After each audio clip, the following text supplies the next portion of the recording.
Iran, also called Persia, is a very old country in the Middle East. It has been important for thousands of years, even before Rome was founded, then after many invasions and wars. This story will show how Persia became so powerful and special among other great nations.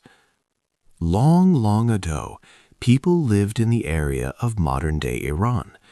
They built some of the first farming villages around 7200 BC in the Zagros Mountains. These early people grew plants like barley and lentils. We even found a 7,000-year-old jar of wine. The culture here was closely connected to Mesopotamia, which is modern-day Iraq. One of the first cities, Uruk, helped create the city of Susa. Susa became the main city of Elam, the first real nation in what would become Persia. Susa was a very important place for trade for over 5,500 years.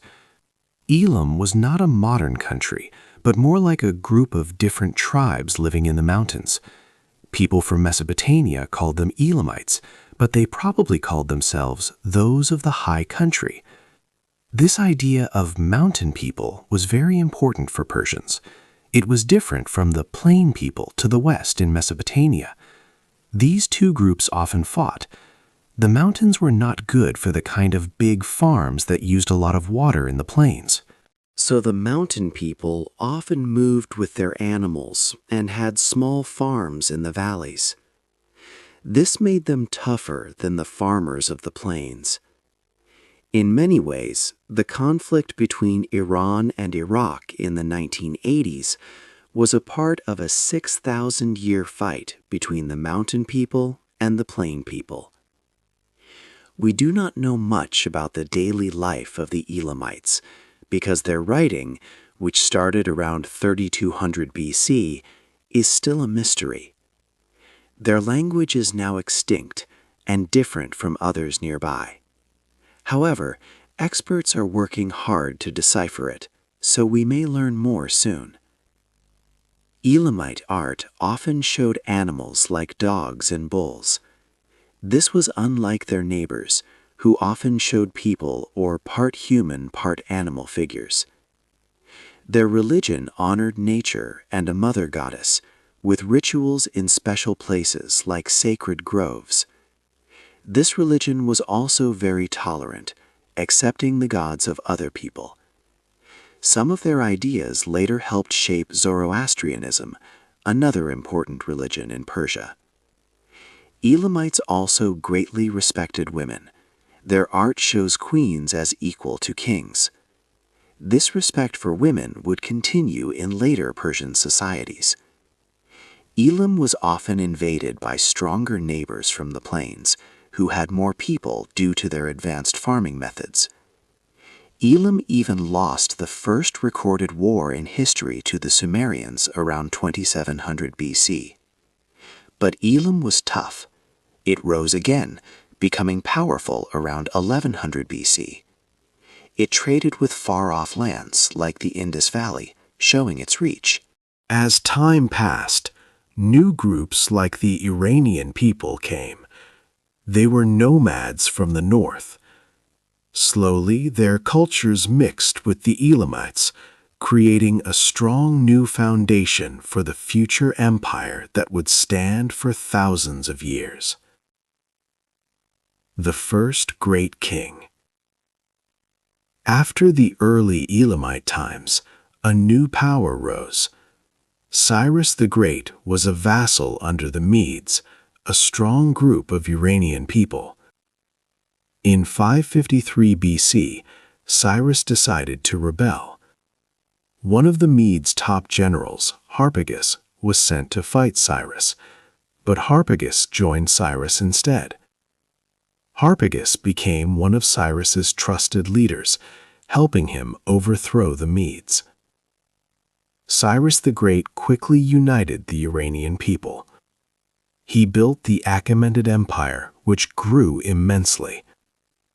By 539 BC, he had conquered the great city of Babylon. He also moved into India, taking its western parts.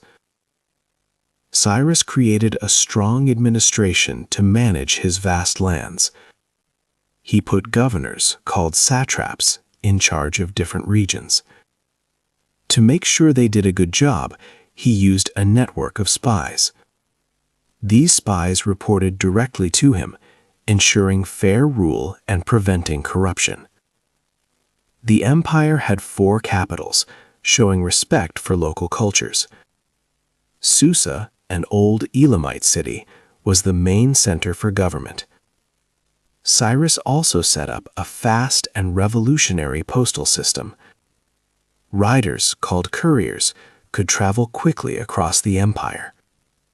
They found fresh food, water, and horses ready for them every 2 days along their routes. This system helped to keep the huge empire connected. Later empires used a similar system for centuries. Cyrus was known for his remarkably tolerant rule. He respected the religions and cultures of the people he conquered. When he took Babylon, he allowed the Israelites who were enslaved there to return home. For this act, he is praised in their ancient religious texts, seen as a liberator. Thomas Jefferson, an important figure in American history, later studied Cyrus's ideas about good leadership, finding inspiration for his nation's principles. Cyrus also created the Immortals, an elite group of 10,000 highly skilled soldiers. Cyrus's son, Cambyses II, continued to expand the empire. He conquered Phoenicia, Cyprus, Egypt, and parts of modern-day Syria. The Achaemenid Empire became the largest empire the world had seen, bringing stability to many lands. Later, Darius I, another great Persian ruler, took the throne. His empire reached as far as the Indus Valley. Darius is remembered for the first Persian invasion of Greece. In 492 BC, his army faced bad luck. A severe storm sank many of his ships. His troops were not enough, and the invasion failed at a place called Marathon in 490 BC. Darius planned a second, much bigger invasion, but he died in 486 BC. This left the difficult task to his son, Xerxes. As the Persian Empire grew to such vast size, an unavoidable clash with the fiercely independent Greek city-states was looming on the horizon, promising a massive future conflict. A Greek hero comes. A new, powerful leader came from Greece. His name was Alexander the Great. He was a young king from Macedon, a Greek kingdom on the northern edge of the Greek world. His teacher was the famous Aristotle, a very smart man. Alexander was not only a strong soldier, but also a clever general, commanding an army since he was 16 years old. He had a great dream: to conquer the large Persian Empire. In 334 BCE, Alexander led his army into Persia. His army had about 50,000 men. The Persian army, led by King Darius III, was much larger, perhaps twice the size of Alexander's forces.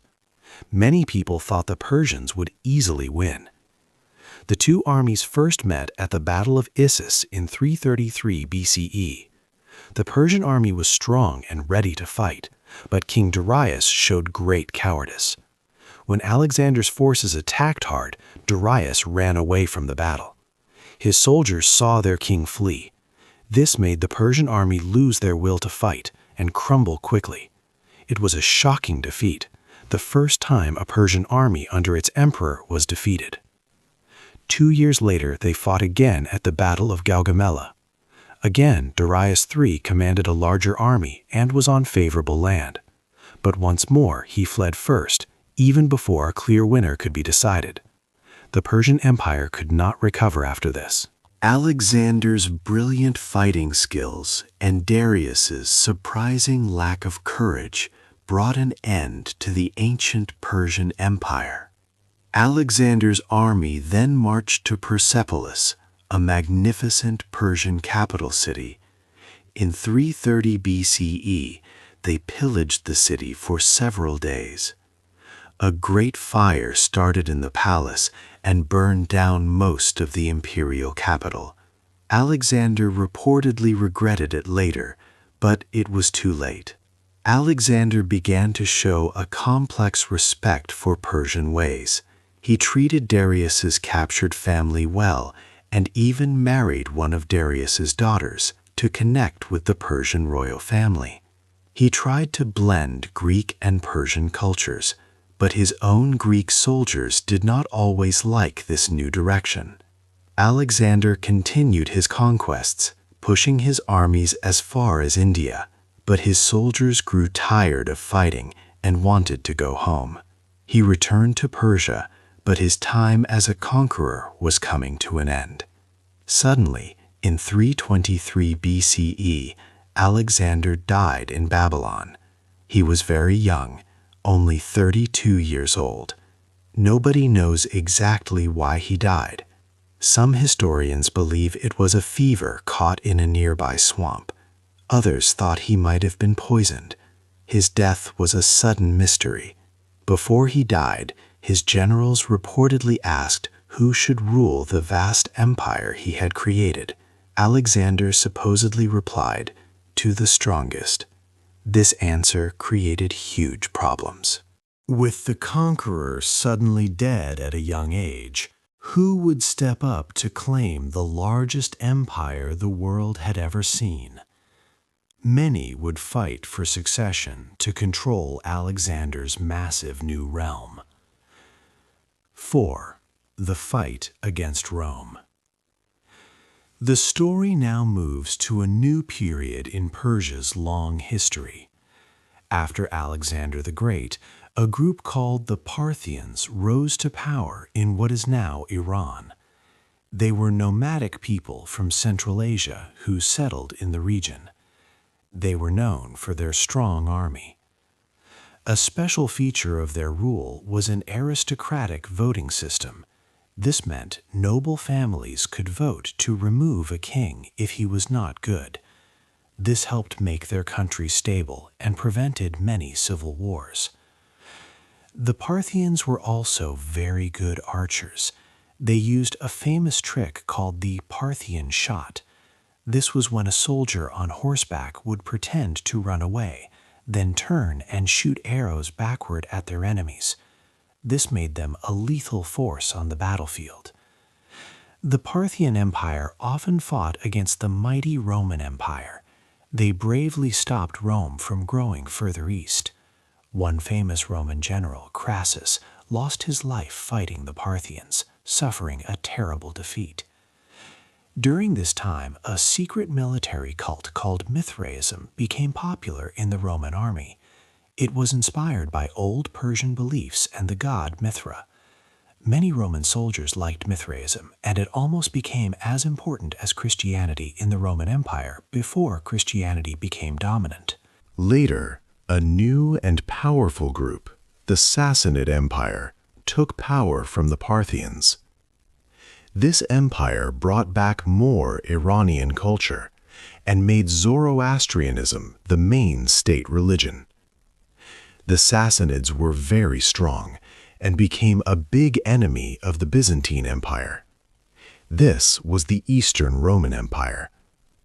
They fought many long wars, sometimes for decades. These wars were battles of attrition, slowly wearing down both sides and costing many lives. But these long wars greatly weakened the Sassanid Empire. A terrible disease also swept through the land and killed many people. After their king was killed, a brutal civil war broke out, lasting several years. Just as this internal fight ended, a new, unforeseen force gathered quickly in the southern deserts. This new power was ready to change Persia forever, in a way no one could have imagined. 5. A new religion. The powerful Sassanian Empire had ruled for over 400 years. It was a strong force, but long wars with the Byzantine Empire had made it weak. A terrible disease and attacks from Turkish tribes also caused problems. Then a civil war started. Many people fought to be king. After this, the empire was very tired. Suddenly, a new force appeared from the southern deserts, the Arab Muslims. Their first attack on Mesopotamia was pushed back, but a second attack in 636 AD took much land from the Sassanians. By 642 AD, another large attack began. In less than 10 years, this old, strong empire fell completely. The Persians tried to fight back, but more Arab soldiers came, and the resistance was crushed. The new rulers brought a new religion, Islam. They burned many old Zoroastrian religious texts. People were often forced to become Muslim. Those who did not convert had to pay a heavy tax called jizya. It took many centuries for Islam to become the main religion in Persia, yet Persian culture did not disappear. Instead, it slowly started to shape the new Islamic world. The first Islamic empire, the Umayyad Caliphate, was led by Arabs, but it used many Persian ways of running the government and their court customs. The caliphate grew very large, from Central Asia to Spain. Because it was so big, it started to break into smaller parts. Also, there was a split among Muslims about who should lead after the Prophet Muhammad. This created two main groups, Shia and Sunni. Later, the Abbasid Caliphate replaced the Umayyads. This new rule was formed with help from a Persian general. The Abbasids missed Persian culture and ways of administration even more with Arab rule. They built a new city, Baghdad, in 762 AD. Baghdad became a great center for learning. Scholars there studied and copied texts from Persia, Greece, and Rome. Persians played a vital role in this time, known as the Islamic Golden Age. They were not erased from history. Instead, they became important doctors, scientists, and engineers. They made big steps in subjects like algebra and astronomy. Persian literature also became very popular, with stories like 1001 Nights. Even though Persia was conquered, its resilient culture continued to thrive and influence the wider Islamic world. After the Arab-Muslim conquest, a new era began for Persia. It became part of the vast Islamic caliphates. During this time, the Abbasid Caliphate, with its capital in the city of Baghdad, grew into a remarkable center of learning and culture. Persian intellectuals played a vital role in this period, often called the Islamic Golden Age. This was a spectacular time for science and knowledge. Scholars studied and preserved ancient texts from Persia, Greece, and Rome. They made immense progress in many areas. For instance, they developed new ideas in medicine, philosophy, and astronomy. Mathematics saw the invention of algebra, a new way to solve problems. Chemistry and physics also advanced greatly. People exchanged valuable ideas with cultures from across Eurasia, including Europe, India, and China. Important discoveries like the number 0, the sextant for navigation, and even gunpowder spread through these connections. Many minorities, such as Zoroastrians, Christians, and Jews, contributed their talents as doctors, scientists, and engineers, helping this age of learning to shine brightly. This period also produced famous literature, like the stories of 1001 Nights, which included characters such as Aladdin and Sinbad. However, this bright period did not last forever. In the 13th century, a terrible change came. The Mongol horde rode in from the Eurasian steppes. Their invasion was different from others because of its immense scale and great cruelty. They pillaged and destroyed many lands and cities across the region. In 1258, they attacked Baghdad, which was a central hub for intellectual life. The destruction was apocalyptic. Libraries filled with countless ancient books and scholarly works were burned.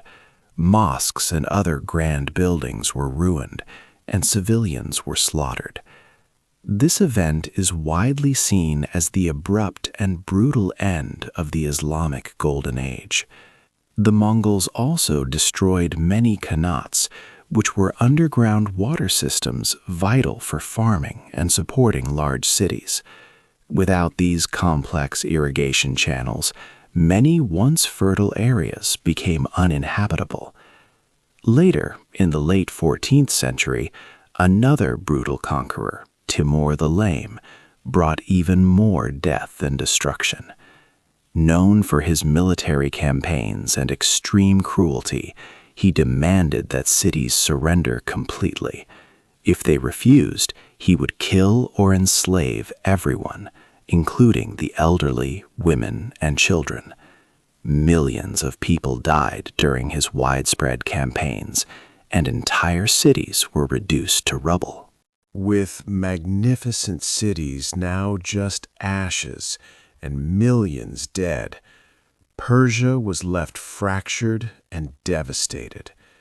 Its long-standing unity was shattered, and its future seemed uncertain. Could the resilient Persian spirit find a way to come together and rebuild again after such terrible times? 7. The Age of Guns and Trade. After the terrible destruction by the Mongols, a powerful new empire appeared in Persia. This was the Safavid Empire, led by Shah Ismail. Ismail came from a family with many different backgrounds, including Turkoman, Kurdish, Greek, and Georgian. This mix of cultures helped him unite the land. The Safavid Empire brought back familiar borders, controlling Iran, the Caucasus region, parts of Turkmenistan, Afghanistan, and Mesopotamia. The Safavids, along with the Ottoman and Mughal empires, became known as the Islamic gunpowder empires. They were strong because they learned to use new weapons like cannons and muskets. Shah Ismail also made Shia Islam the main religion in Iran. This was a very important change that made Iranian culture unique in the Muslim world. Shah Ismail used religious mysticism to bring his people together. Later, under Shah Abbas I, the empire grew even stronger. Shah Abbas modernized his army. He used ideas and tactics from the British military, with help from experts like Sir Robert Shirley. This made the Safavid army very effective, especially against their biggest enemy, the Ottoman Empire. The Safavids even made friends with European powers, such as the Austrian Habsburgs, to help fight the Ottomans. The Safavid Empire became a rich trading center. They sold famous Persian carpets, silk, and other textiles to Europe. European companies, like the Dutch East India Company, came to trade with them. The capital city, Isfahan, grew into a beautiful place with many grand mosques and buildings that are still admired today. It was also a hub for learning and culture. For most people, life in Safavid Persia was as good as in many parts of Europe at the time. However, after Shah Abbas I, some rulers were not as strong. They cared more about luxury, like wine and entertainment, than about governing. This made the empire weaker. Neighboring powers began to look at Persia with new ambition. The Russian Empire, which was getting stronger under Peter the Great, took some land in the Caucasus. Regions in Afghanistan and Pakistan also rebelled against Persian rule. The Ottoman Empire took more Iranian land. At one point, a treaty even divided parts of Iranian territory between Russia and the Ottomans. Persia's autonomy was once again under threat from outside forces. 8. The world today. In modern times, Persia saw the dynasties of Qajar and Pahlavi. The Qajar rulers came to power in 1796. During this time, powerful colonial nations like Russia and Britain tried to control Iran. Iran lost land to Russia, and its leaders allowed foreign influence. The discovery of oil in 1908 brought challenges. Foreign countries wanted this new wealth, making Iran lose its autonomy. In 1907, Britain and Russia even divided Iran into zones of control, ignoring local wishes. Later, in 1921, Reza Khan started the Pahlavi dynasty. He worked to modernize Iran, building infrastructure. But his government was authoritarian, using strict control and secret police. He also pushed for a secular Iran, separate from religious rules. Many, especially devout Muslims, disliked these sudden Western-style changes. The country's oil wealth became a major conflict. In the 1950s, elected Prime Minister Mohammad Mossadegh nationalized the oil industry from British control. But the USA and UK helped remove him in a 1953 coup. Western companies managed Iran's oil for years. In 1973, the Shah took back full control, using earnings to modernize the military. Growing anger against the Shah's oppressive rule and foreign influence led to the explosive 1979 Islamic Revolution. Iran became an Islamic republic, a government based on religious law. It quickly cut ties with Western countries. Soon after, Iraq, led by Saddam Hussein, attacked Iran in 1980. This long war saw Iraq supported by many world powers. Today, Iran faces sanctions from Western nations due to its nuclear program. Regionally, it holds influence in Iraq, Syria, and Lebanon. It is also building closer ties with China and Russia, joining international groups such as BRICS. Persian civilization has a remarkable and enduring history. It has survived thousands of years of changes, always finding ways to re-emerge. Its ancient legacy profoundly shapes the modern world today. What do you think is the most fascinating era in Persian history, and how do you see its ancient legacy influencing the modern world today? Leave a comment below. Hey there! Just a second before you go. If you learned something new today, please give this video a like, write your thoughts in the comments, and subscribe to the channel. It only takes a second, and it really, really helps to create even better English videos for you. Your support means the world,